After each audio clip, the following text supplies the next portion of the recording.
안녕하십니까, 이작가 TV입니다. 오늘은 11월 18일 저녁 9시 반입니다. 오늘부터 좀 많이 추워졌습니다. 자, 오늘은 이런 얘기 좀 해볼까 합니다. 바로 제가 삼성에 근무하면서 낸 특허인데요. 제가 여기 이제 주민번호는 좀 가렸습니다만 제가 살았던 곳 이렇게 나오네요. 삼성에서 근무할 때 특허를 내면 특허부서에서 출원 여부를 결정하게 되는데, 출원이 결정이 되면 출원 보상금을 조금 줍니다. 그리고 또 등록이 되면 또 보너스를 이제 받게 되는데요. 그 금액은 너무나도 적었죠. 그럼에도 이제 저는 연구원이니까 제 자존심을 위해서 가능한 한 좋은 특허를 출원하려고 많이 노력을 했습니다. 제가 출원한 특허 중에 대부분은 다 기술 특허이고, 한 건이 이제 소비자와 관계가 있는 그런 사용 특허였는데, 그게 바로 이제 원터치 다이얼링이었습니다. 지금이야 뭐 아주 흔하지만 그때 당시에는 이런 기능이 없었습니다. 그래서 제가 넣은 기능인데요. 키패드의 번호를 1초 이상 누르면 1번에서부터 9번까지 저장된 번호가 발신이 되는 그런 기능이었습니다. 그래서 이제 이 특허는 굉장히 뭐라고 할까, 많이 사용되는 그런 애용되는 특허 및 기능이었고, 드라마에서도 이제 나왔죠. 여기 이제 드라마를 보게 되면 1번에 저장된 전화번호가 자기 전화번호가 아닌 걸 알고 우는 배우 조인성의 얼굴인데요. 1번을 꾹 한번 눌러보는 장면이 나옵니다. 그래서 1번을 꾹 누르면 가장 가까운 사람에게 발신이 된다라고 하는 당시 사회적 합의가 인정이 되었던 그런 기능이었죠. 경쟁사인 모토로라도 비슷한 기능이 있었으나 날짜를 확인해 본 바 모토로라는 말하자면 제 특허를 침해한 것이 되겠죠. 원래 특허를 사용해서 이제 회사가 그 특허를 가지고 협상을 하게 되면 발명자에게 또 다른 보상을 해주는데, 삼성은 저한테 그렇게 해주지 못했습니다. 삼성을 퇴직한 상태였기 때문인데요. 제가 삼성을 93년 말에 그만두고 또 몇 년간 이제 벤처 회사로 계속 근무를 하다가 이제 나중에 모토로라사와 조인트 벤처로 일을 할 무렵이었는데, 모토로라 관련 부서에서 이제 제게 연락이 왔어요. 모토로라가 삼성에게 몇 가지 특허로 기술력 협상을 했는데, 삼성이 의외로 몇 개의 특허로 맞대응을 했다라는 겁니다. 그래서 모토로라에서 제게 말하기를, 너가 삼성 출신이니까 이 맞대응 특허에 어떻게 대응하는지 조언을 해달라, 그렇게 부탁이 들어왔어요. 그래서 제가 이렇게 쭉 삼성이 모토로라 쪽에 제시했던 특허 내용을 보니까 그 안에는 제 특허도 들어가 있더라고요. 그래서 이제 이해가 상충이 되니까 어떠한 조언도 너한테는 해줄 수 없겠다 라고 말을 한 기억이 납니다. 즉 삼성이 제가 출원한 특허로 모토로라와 특허 싸움에서 맞대응을 하고 있었던 것이었죠. 제 특허 외에 제가 잘 알고 있었던 엔지니어들의 특허가 보였고, 나중에 들었지만 저를 뺀 그들은 꽤 상당한 보상금을 받은 걸로 확인이 되었습니다. 약 17년이 넘도록 제 특허를 가지고 삼성이 얻은 잠재적 수익은 뭐 엄청날 것이다 라고 저는 생각을 합니다. 그런데 제가 받은 거는 출원 장려금과 등록 보상금 뿐이었습니다. 그래서 이제 세월이 지나서 제가 삼성을 상대로 특허 보상 청구 소송을 했어요. 근데 제가 패소를 했습니다.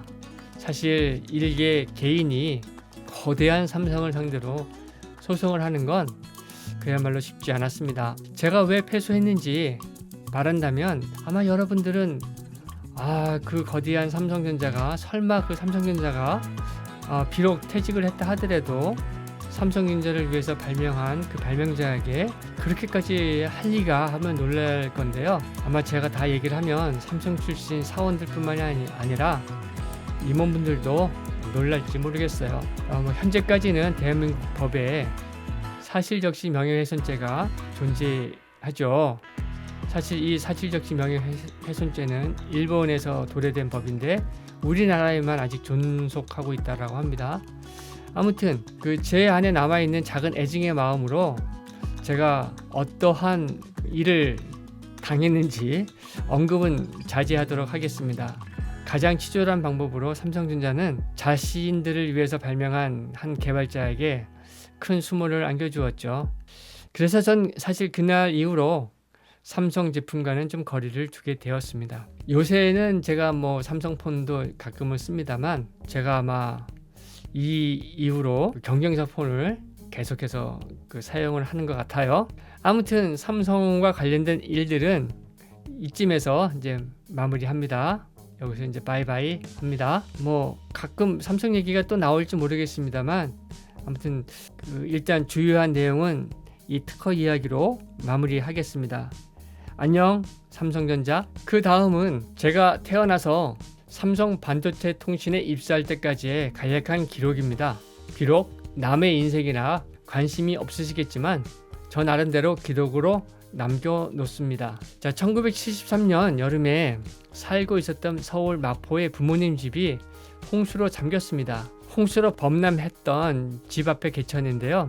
이때 저와 누나를 아버님께서 사진을 찍어주고 계셨고 저희 어머니께서 저쪽에 집에서 이렇게 걸어 나오시는 장면입니다. 이 73년도에 이 홍수 때문에 여기가 넘쳐서 물이 아마 이 정도까지 찼던 것 같아요. 저희 집의 3분의 2 이상 집이 잠겼고 다락방에 있었던 저 뗏목이 와서 저를 구출해 가지고 이 마포초등학교까지 대피했던 걸로 기억이 됩니다.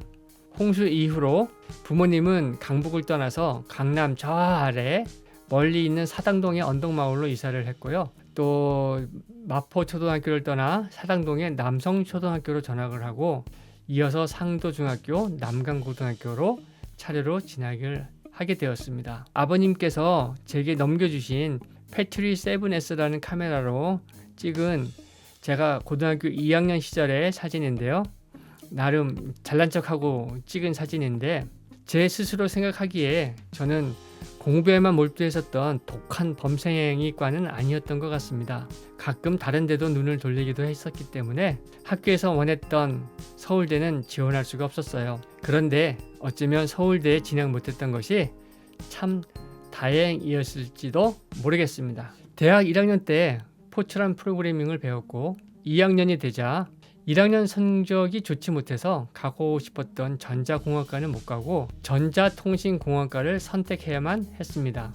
아마 전자공학과로 갔다면 제 친구들처럼 삼성 반도체 통신의 반도체 부분으로 배치가 돼서 한국의 D램 개발을 선도했었을지도 모르겠습니다.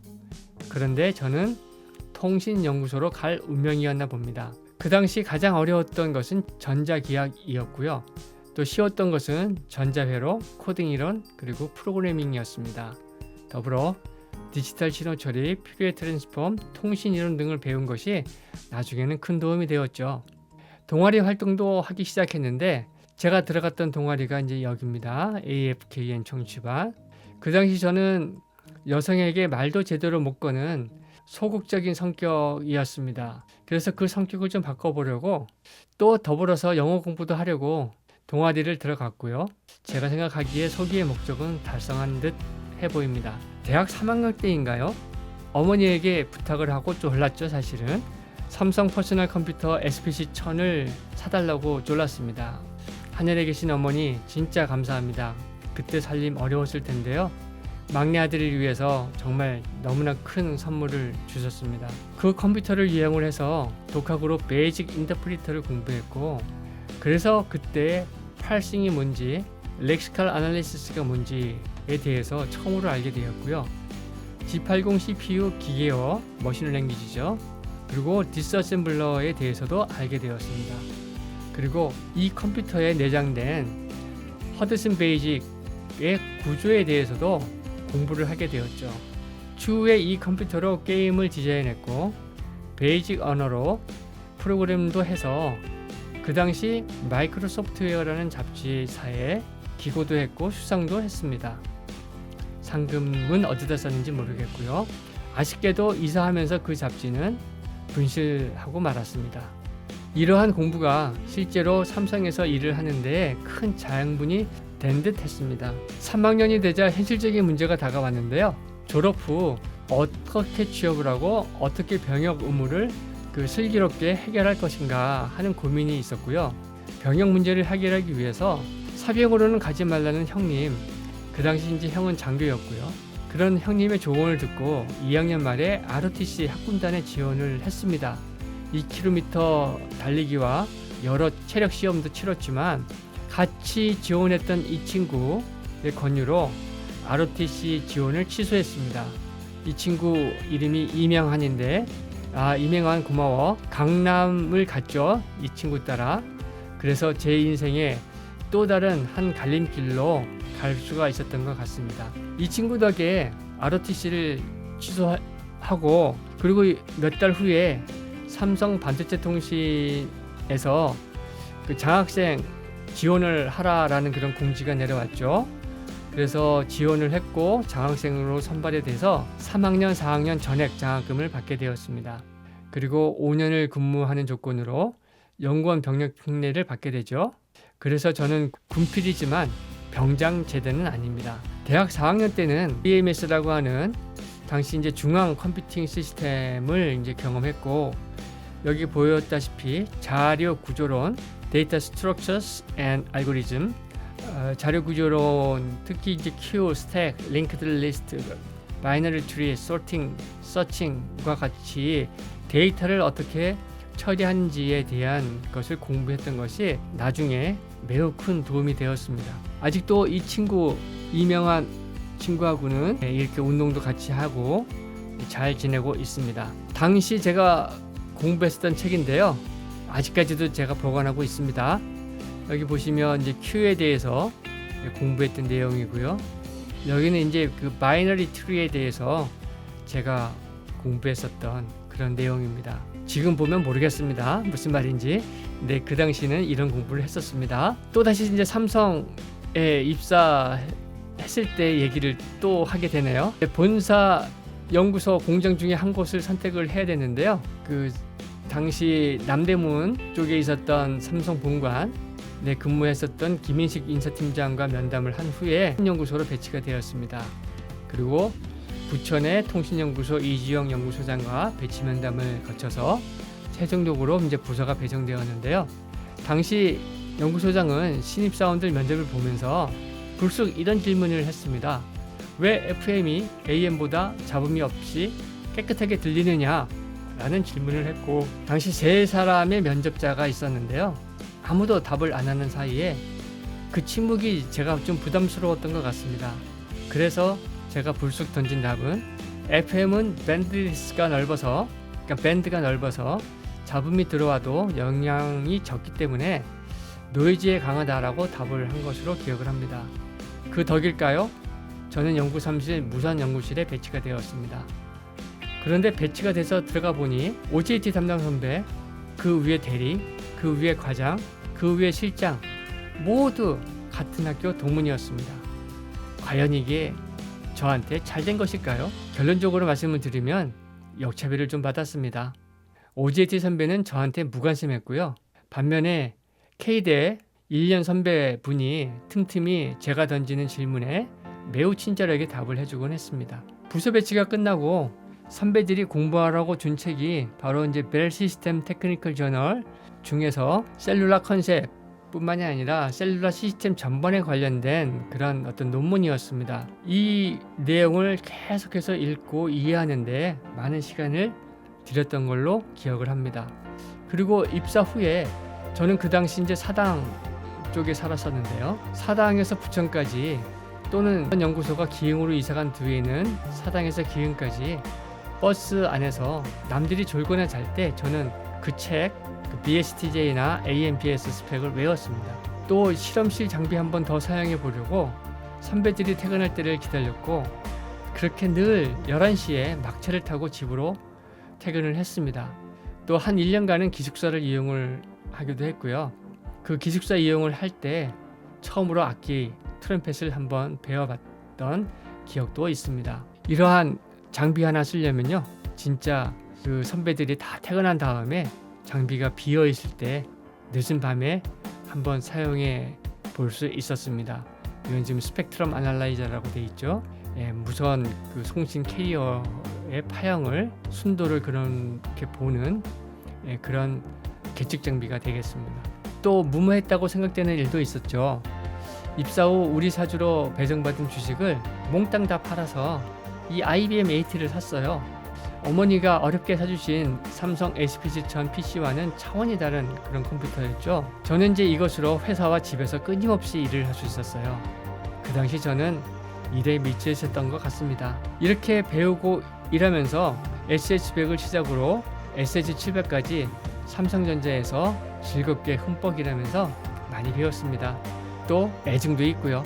다음 시간부터는 제가 삼성을 떠나서 또 얼마나 더 심한 고생을 했고 또 얼마나 더 큰 보람을 느꼈는지 그런 이야기들을 준비해 보도록 하겠습니다. 감사합니다. 자, 다큐레이프 이작가 TV였습니다. 지극히 개인적인 그런 저의 삶의 이야기 시청해 주셔서 진심으로 감사합니다.